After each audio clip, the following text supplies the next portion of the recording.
태양마저도 순종하는 하나님의 영광이라는 제목으로 시편 말씀을 전하려고 합니다. 성도님 그거 아세요? 저희는 계시로 둘러싸여져 있습니다. 계시로 둘러싸인 삶을 살아가는 것이 인생이라고 할 수 있는데, 왜 제가 이런 말씀을 드리냐면요, 우리는 계시를 받으며 살도록 창조된 존재이기 때문입니다. 계시 많이 들어보셨죠? 계시.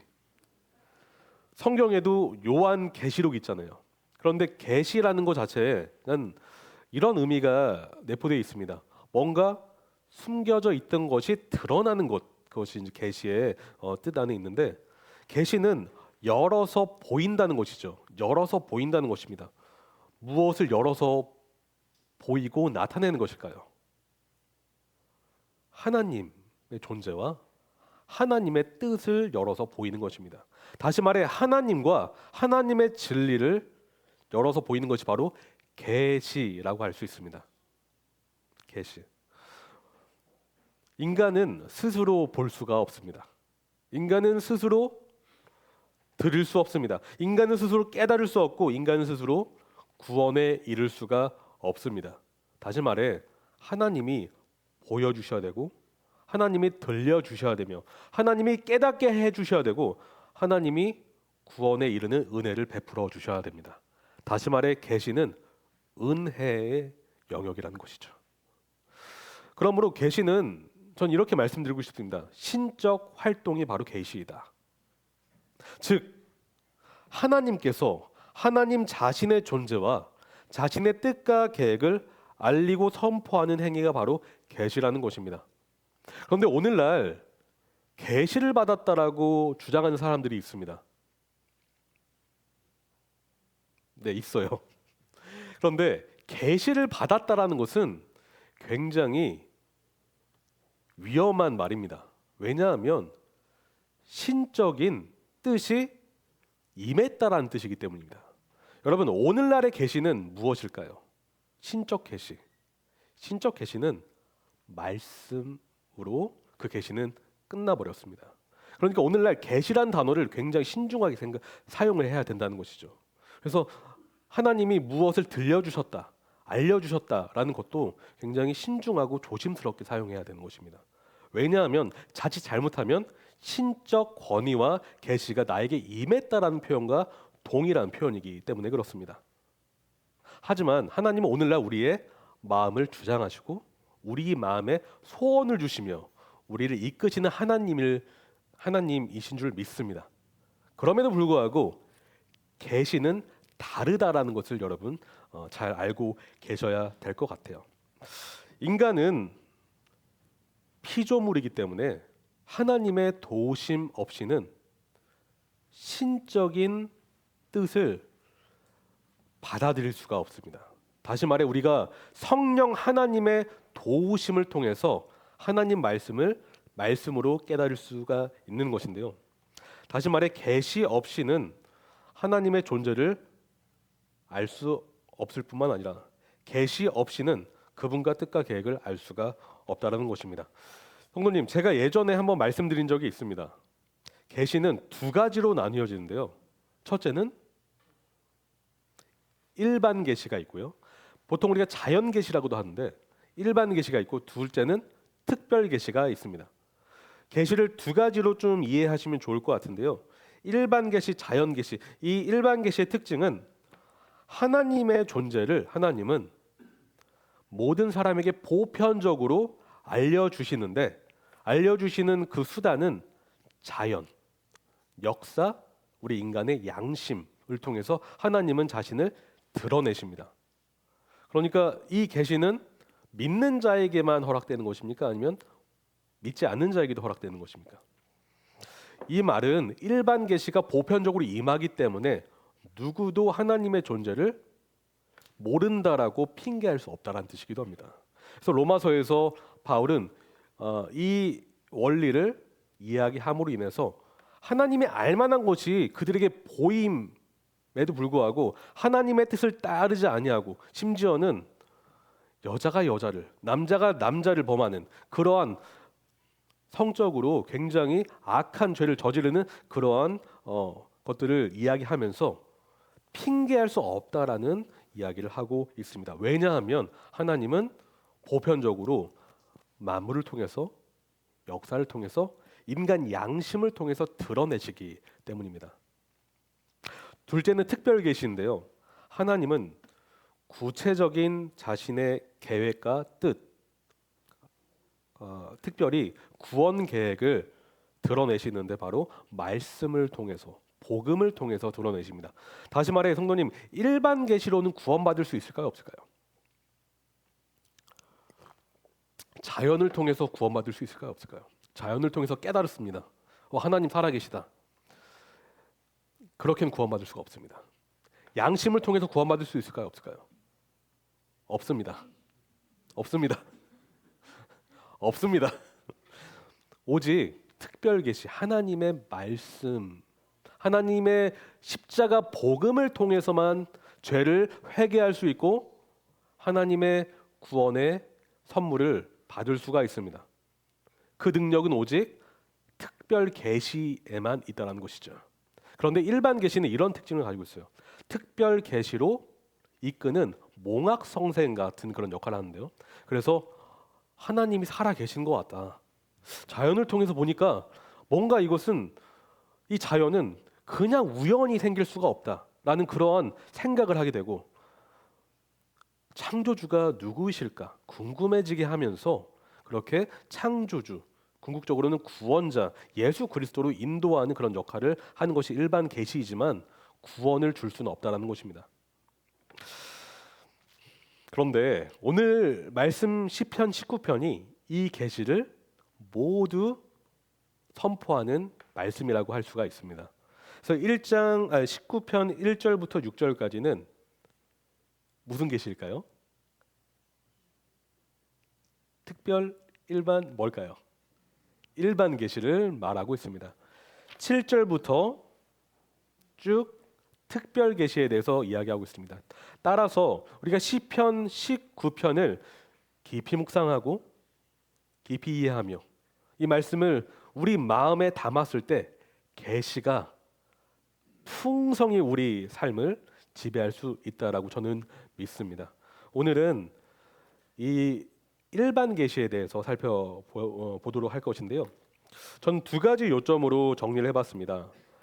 1절부터 4절 상반절은 하늘의 선포이고요. 4절 하반절부터 6절까지는 태양의 선포입니다. 하늘의 선포, 태양의 선포. 물론 하늘 안에는 태양도 포함되어 있는데 이렇게 좀 나눠봤습니다. 시편이 그렇게 좀 구분짓기 때문에 그러는데요.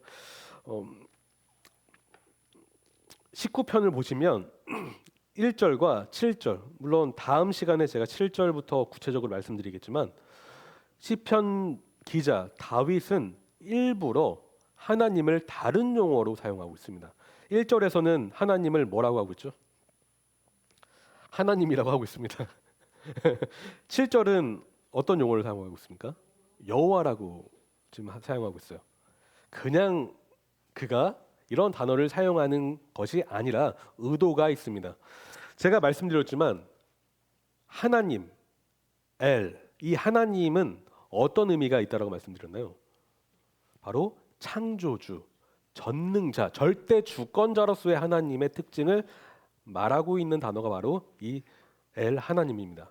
그런데 여호와는 동일한 하나님이시지만 언약적인 주권자, 바로 아버지로서의 관계성, 바로 관계를 맺으시는 하나님에 대한 강조점이 있습니다. 그래서 1절부터 6절까지는 그 높으신 하나님을 드러내고 7절부터는 언약적인 깊은 친밀한 교제를 맺으시는 하나님이신데, 그런데 여기서 7절부터 보시면 어떤 단어가 나오겠나요? 율법을 말하고 있습니다. 그래서 우리가 하나님의 말씀이라는 것은 하나님과 언약을 맺은 하나님의 백성이 하나님과 친밀해지기 위해서는 더 이 말씀과 가까워져야 된다라는 의미가 내포되어 있다는 것을 미리 알고 가셨으면 좋겠어요. 그래서 보시면 하나님이라는 단어, 엘이라는 단어를 사용하고 있는데 다윗은 높으신 하나님을 우러러보고 있습니다. 위대하신 하나님을 찬양하고 있습니다. 위엄이 있으시고 전능하신 그 하나님을 높이고 있습니다. 그 권위자로서의 하나님을 지금 이야기를 하고 있는데 저와 성도님은 계속해서 설교를 들으면서 살아가세요. 저도 설교를 하면서 제 설교를 제가 듣습니다. 그리고 다른 목사님들의 설교를 듣죠. 성도님들도 제가 수요일, 일요일 날 하는 설교를 듣습니다. 그런데 놀랍게도 우리들은요, 자연 만물이 선포하는 설교를 듣고 살아갑니다.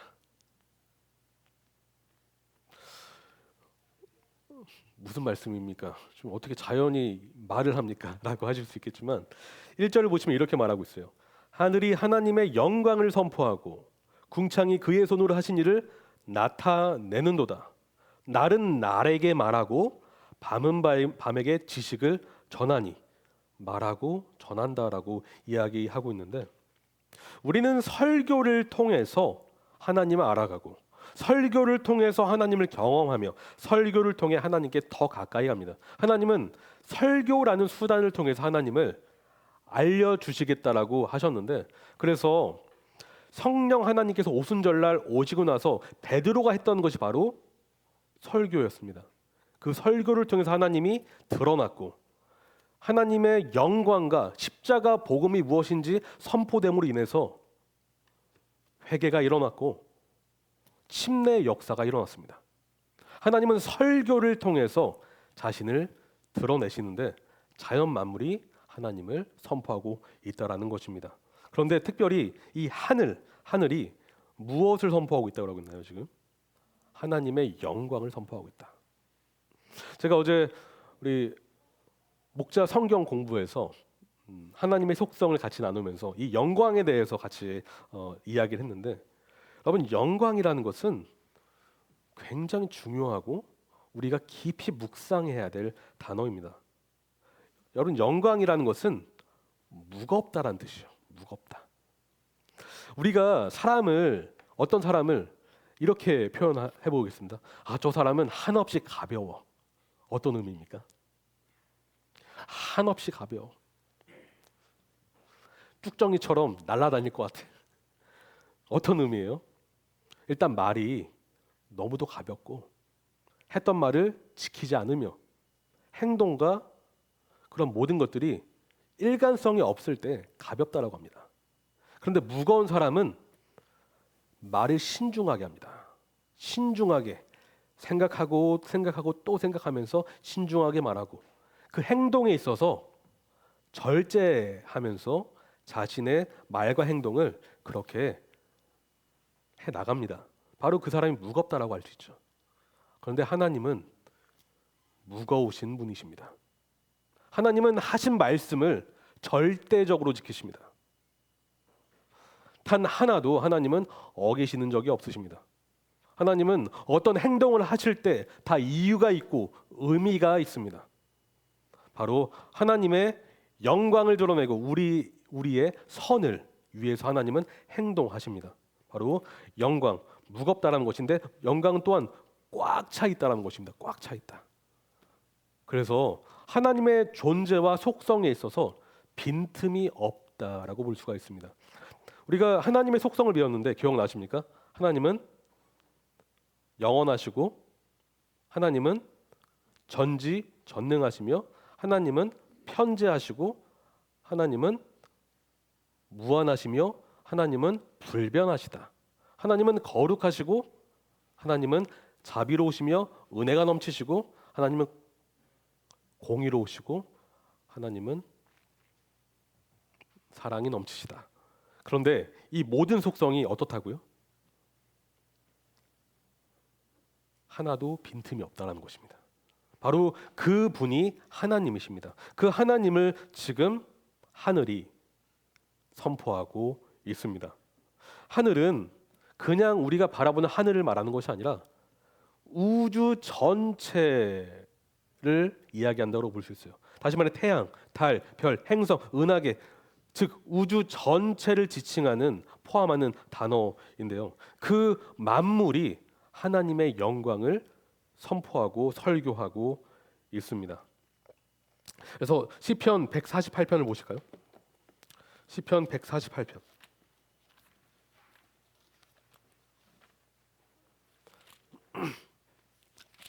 시편 148편 3절에서 5절을 6절까지 보실까요? 3절부터 6절. 148편 3절부터 6절까지 같이 한번 읽어보겠습니다. 해와 달아 그를 찬양하며 밝은 별들아 다 그를 찬양할지어다. 하늘의 하늘도 그를 찬양하며 하늘 위에 있는 물들도 그를 찬양할지어다. 그것들이 여호와의 이름을 찬양하면 그가 명령하심으로 지음을 받았음이로다. 그가 또 그것들을 영원히 세우시고 패하지 못할 명령을 정하셨도다. 시편 말씀 보시면 찬양하지 아니하는 만물이 없다라는 것을 볼 수가 있습니다. 누구를 찬양합니까? 바로 창조주 전능하신 하나님을 찬양하고 있습니다. 지금 하늘은 모두 하나님이 창조하신 그 피조 세계는 하나님을 찬양하는데 그 영광을 바라보며 높여드리고 있다라는 것입니다. 그런데 어떤 방식으로 찬양을 하고 있느냐라는 것을 우리가 살펴볼 필요가 있는데요. 2절을 보시면 이렇게 말하고 있어요. 날은 날에게 말하고 밤은 밤에게 지식을 전하니. 이들의 선포는, 이들의 설교는 쉬는 법이 없습니다. 저희가 성도님 그 최대 명절인 추석과 설날에 우리가 경험하는 게 항상 있어요. 특별히 추석 당일날, 설날 당일날 식당이 어떻게 됩니까? 식당 거의 대부분이 문을 닫죠. 네. 문을 거의 다 닫는데 간혹 연중무휴라고 하면서 써붙여둔 데가 있어요. 1년 내내 쉬는 날이 없다라고 하면서 그래도 쉬지 않고 일하는 가게가 아주 간혹 있습니다. 특수하게, 특별하게 말이죠. 그런데 우주 만물이 그렇습니다. 연중무휴, 쉬는 법이 없습니다. 그들은 선포와 나타냄, 여기 보시면 일단은 두 가지 근거로 제가 그렇게 말씀드릴 수가 있는데요. 1절에 하늘이 하나님의 영광을 선포한다. 그의 손으로 하신 일을 나타낸다고 했을 때 이 지금 동사가 분사형으로 되어 있는데 이 말은 뭐냐면 계속해서 뭔가를 끊임없이 한다라는 의미로 지금 일부러 다윗이 그렇게 사용하고 있습니다. 다시 말해 우주 만물의 선포는 끊기지가 않는다라는 것입니다. 또한 날이 날에게 말하고 밤은 밤에게 지식을 전한다라고 했을 때 쉽게 말해 날마다 밤마다 그런 일을 행한다라고 말하고 있어요. 근데 여기서 성부님 2절을 보시면 날은 날에게 말한다라고 하고 있잖아요. 원래는 이 말한다라는 것은 쏟아낸다는 의미를 번역한 것입니다. 쏟아낸다. 넘쳐 흐른다. 우리가 언제 넘쳐 흐르는 것을 볼 수가 있습니까? 어떤 공간 안에 예를 들면 잔에 물이 정수기를 딱 키잖아요. 그런데 200ml짜리 이제 용기인데 500ml를 딱 눌렀어요. 똑 누르고 가만히 있으면 어떻게 돼요? 넘쳐 흐르잖아요, 그렇죠? 담을 그릇이 없습니다. 이 안에 너무 꽉 차가지고 담을 수 없는 그런 지경에 이르렀을 때 쏟아내고 넘쳐 흐른다라고 하는데 지금 이 자연 만물이 그런 상태입니다. 다시 말해 하나님의 영광에 압도되어서 그 영광이 가득 차가지고 그분에 대한 찬송을 쏟아내야만 하는 그런 상황을 이야기하고 있어요. 그래서 날은 날에게, 한 날은 그 다음 날에게, 그날은 그 다음 날에게 계속해서 그 영광을 전하고 있고 밤은 그 다음 밤에게, 그 밤은 또 다른 밤에게 계속해서 전하고 있습니다. 왜입니까? 전하지 아니할 수가 없기 때문에, 전하지 아니할 수가 없기 때문에, 너무도 기쁜 소식이기 때문에, 너무도 중요하고 이 소식은 반드시 전해야 되는 것이기 때문에 이러한 행위를 하는 것입니다.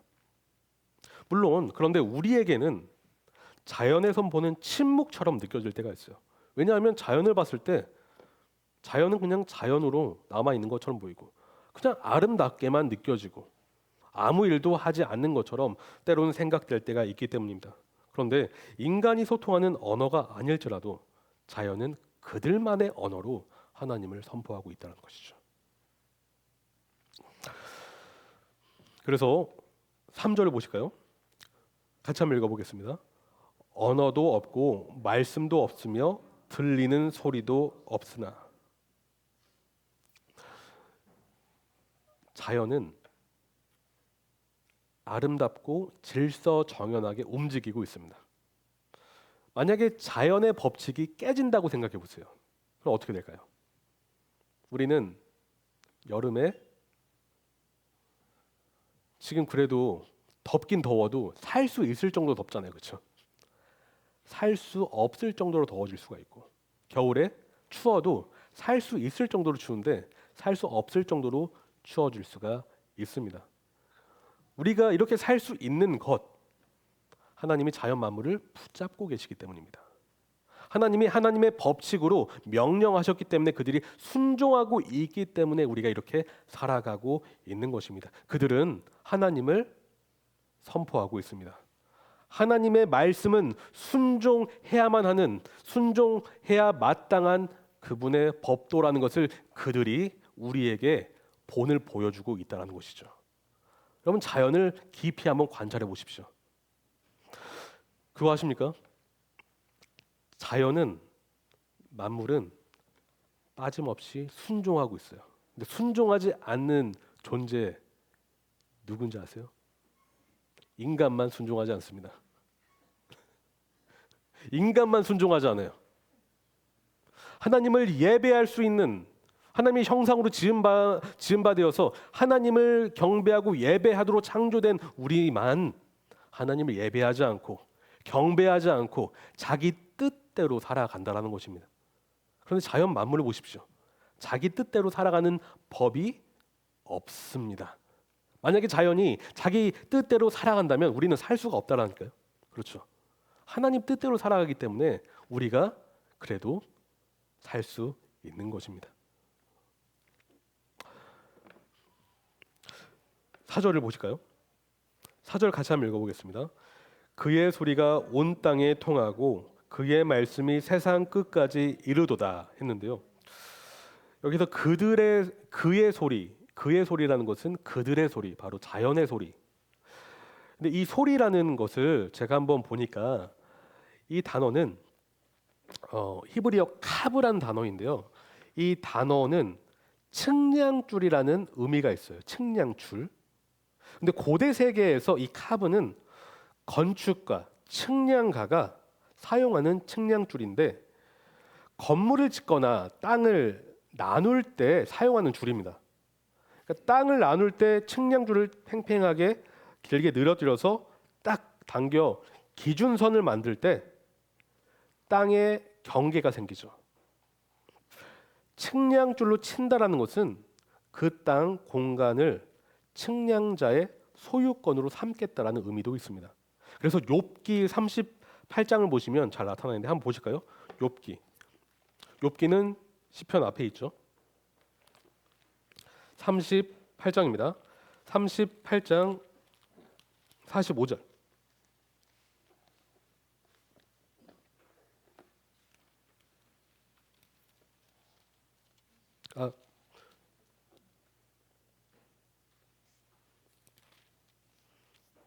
죄송해요. 45절이 아니라 4절 5절입니다. 4에서 5절. 네. 38장 4에서 5절인데요. 우리 1절부터 같이 읽으면 좋을 것 같아요. 네. 그때 여호와께서 폭풍우 가운데에서 욥에게 말씀하여 이르시되 무지한 말로 생각을 어둡게 하는 자가 누구냐? 너는 대장부처럼 허리를 묶고 내가 내게 묻는 것을 대답할지니라. 내가 땅의 기초를 놓을 때 내가 어디 있었느냐? 내가 깨달아 알았거든 말할지니라. 누가 그것의 도량법을 정하였는지 누가 그 줄을 그것의 위에 띄었는지 네가 아느냐?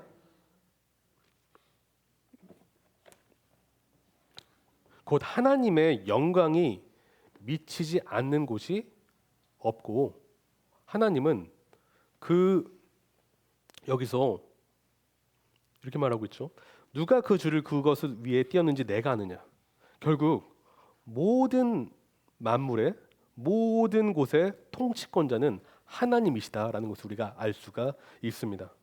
다시 말해 하나님의 영광은 모든 만물에 다 영향을 미치고 우리가 하나님의 주권으로부터 피할 수 없고 그럴 수 있는 존재는 단 한 명도 없다라는 것을 우리가 알 수가 있습니다.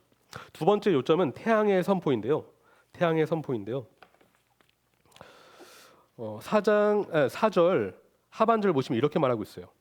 하나님이 해를 위하여 하늘의 장막을 베푸셨도다 라고 하고 있습니다. 그리고 해는 그의 신방에서 나오는 신랑과 같고 그의 길을 달리기 기뻐하는 장사 같아서 하늘 이 끝에서 나와서 하늘 저 끝까지 운행하며 그의 열기에서 피할 자가 없도다.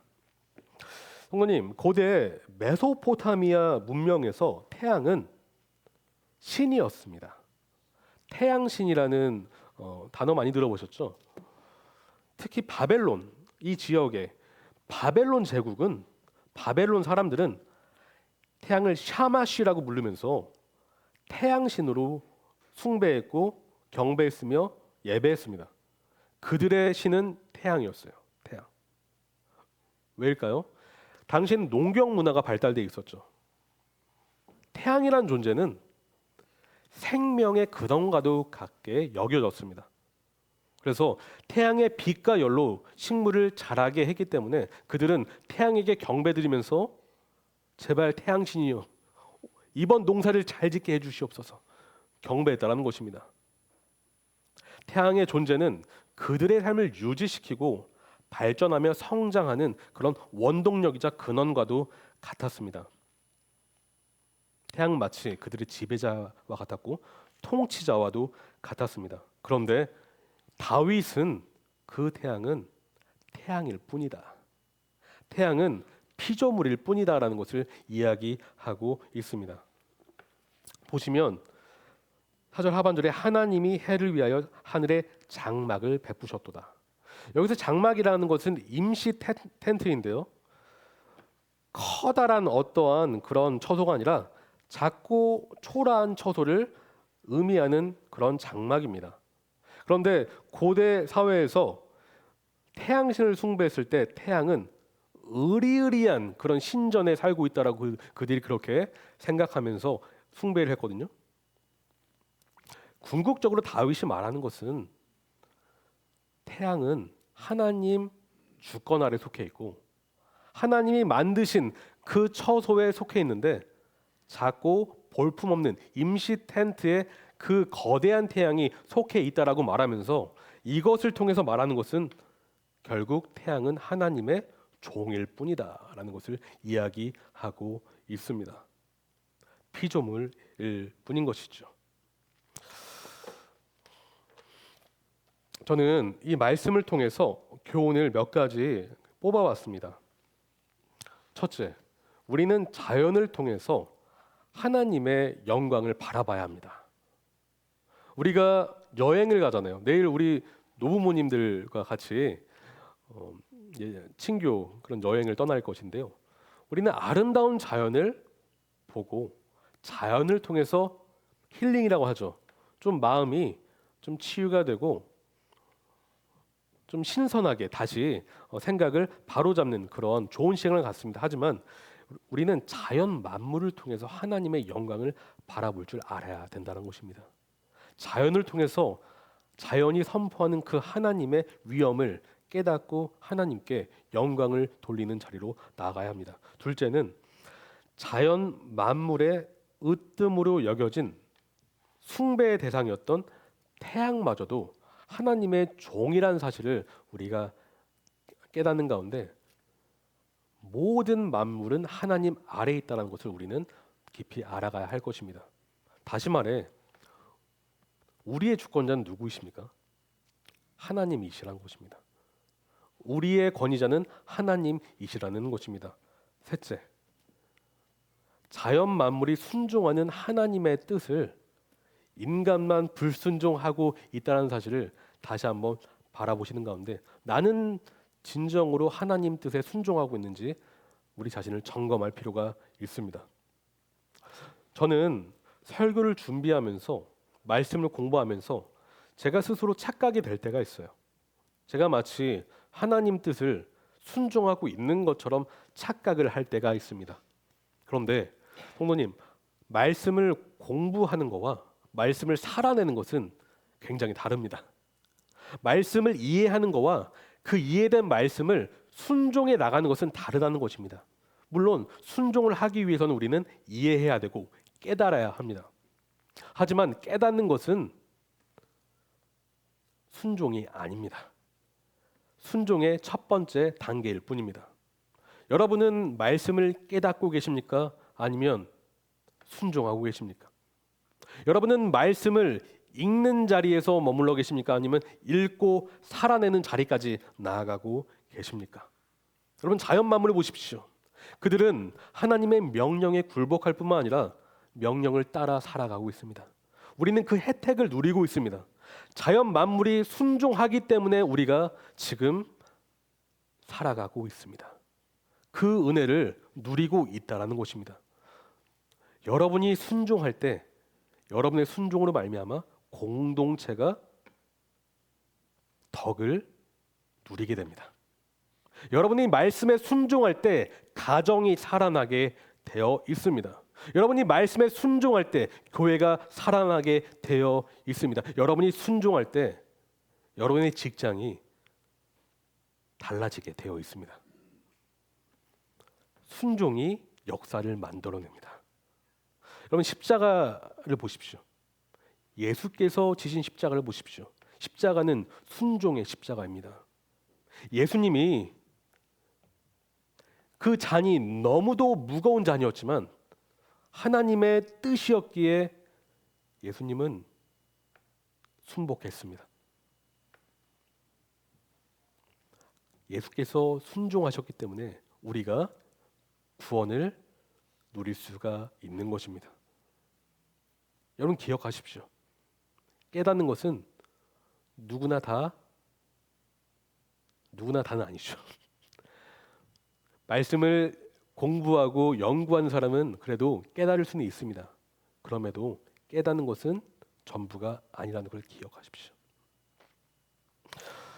우리는 마지막으로 하나님의 영광이 무엇인지를 깊이 알아가야 될 필요가 있습니다. 왜 자연 만물이, 우주 전체가 하나님의 뜻에 순종합니까? 그 영광에 압도되기 때문입니다. 여러분, 순종이라는 것은 먼저 하나님이 누구이신지를 깊이 알아갈 때 나오게 되는 열매입니다. 그저 순종해야지 해서 순종되는 것이 아니라 하나님이 누구이신지를 깊이 알아갈 때 우리가 진정한 순종의 사람이 될 수 있다는 것입니다. 여러분, 말씀을 통해서 그 높으신 하나님을 깊이 묵상하십시오. 하나님은 작고 좁고 연약하고 비천하신 하나님이 아닙니다. 위대하신 하나님입니다. 높으신 하나님입니다. 넓으신 하나님이시고 위대하시고 전능하신 하나님이십니다. 우리가 때로는 힘없고 우리가 때로는 지쳐 쓰러져서 그 삶을 지속하는 그 원인은 우리가 하나님을 작고 약하게 생각하기 때문이지는 않을까요? 여러분이 생각하고 묵상하는 하나님이 누구신지를 다시 한번 점검해 보십시오. 하나님은 위대하십니다. 높으십니다. 그래서 그분의 영광이 우리의 마음을 지배할 때, 그분에 대한 경외가 우리 마음에서 울려 퍼질 때 우리의 마음과 우리의 생각과 우리의 심령과 우리의 속사람이 하나님을 찬송하지 아니할 수가 없게 되고 잔의 물이 넘쳐 흐르듯이 하나님의 영광을 선포하지 아니할 수가 없게 될 것입니다. 날이 날에게 말하듯 밤이 밤에게 말하듯 우리는 형제에게 자매에게 그 하나님을 전하고 싶어서 그 억누를 수 없는 그 기쁨에 도취되어서 하나님을 드러낼 것입니다. 여러분 그렇게 되고 싶지 않으십니까? 네. 네, 오늘은 이렇게 마치는데요. 시편 19편 1절부터 6절까지 살펴봤고요. 다음 시간에는 7절부터 특별 계시 말씀에 대해서 살펴보도록 하겠습니다. 다 같이 기도하시겠습니다. 하나님 감사합니다. 하나님 자연 만물을 통해서 하나님이 얼마나 위대하신지, 어떤 주권자이신지, 권위자이신지, 전능자이신지를 다시 한번 살펴봤습니다. 하나님, 그 높고 높으신 하나님의 위엄과 영광을 우리가 더 깊이 알게 하여 주시옵소서.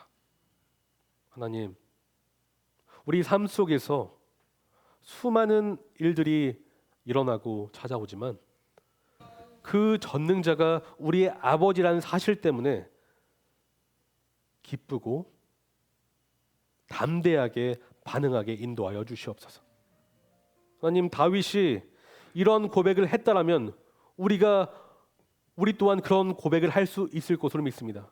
왜냐하면 그가 믿는 하나님이 우리가 믿는 하나님이시며 그가 의지했던 하나님이 우리가 의지하는 하나님이시기 때문입니다. 하나님 찬양합니다. 하나님 높여드립니다. 그 영광을 노래합니다. 사랑합니다. 예수님의 이름으로 기도합니다.